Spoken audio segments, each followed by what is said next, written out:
Alleluia. Alleluia.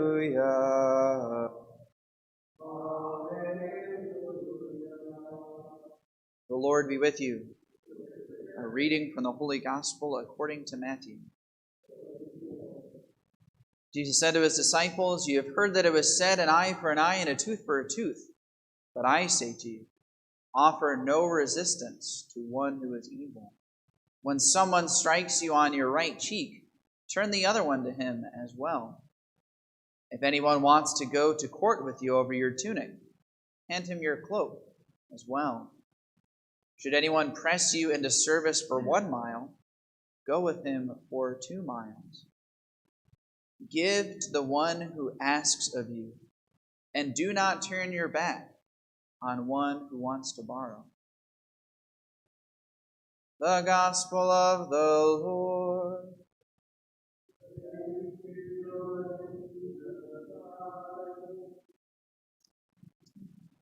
All right, we're back in the season of ordinary time, which means we get to go through some of these very interesting books from the Old Testament. And today we started hearing about this woman named Jezebel. And Jezebel is one of the famous figures in the Bible. Many of the women pointed out in the scriptures are held up as basically heroines, right, and leaders of the people of Israel. Jezebel was the opposite. I've always think about Jezebel because when I was in my first year of seminary, I had kind of an odd classmate, and every time that he was upset with you, he would call you Jezebel, right? I also had another seminarian classmate who would call people a communist when he was upset with them too. That was kind of funny. But Jezebel is one of those people in the Old Testament that we see is one of the wicked women mentioned in the scriptures. And it's helpful to understand the story of Jezebel because it can also shed light on some of the other things that happen in the scriptures. Right? One of the Old Testament laws that many people think is very strange. Some modern biblical scholars have even called it sort of racist, right? That the Jews were a sort of racist people. Is that God forbade the Israelite people from intermarrying with non-Israelite people. Why was that? Was it because God thought that the Israelites were better than everybody else? Was it because God thought that the Israelite race was more pure or something like that? No. It was because the Israelites proved time and time again that when they intermarried with non-Israelite peoples, they became corrupted by those peoples, and especially by their cultures and their deities.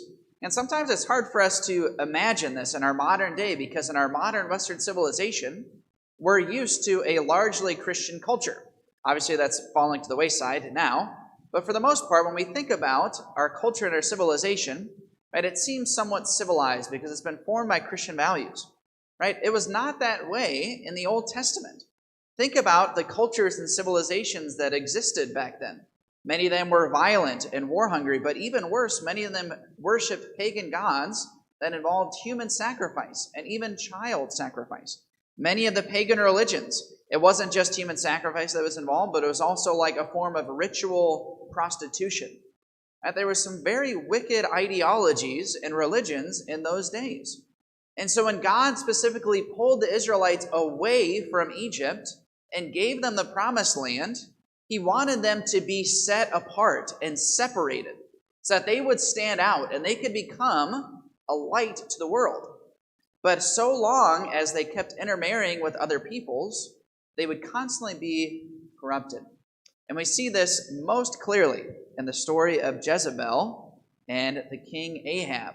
Right? Ahab, the first question you should be asking is, why was he married to a pagan in the first place?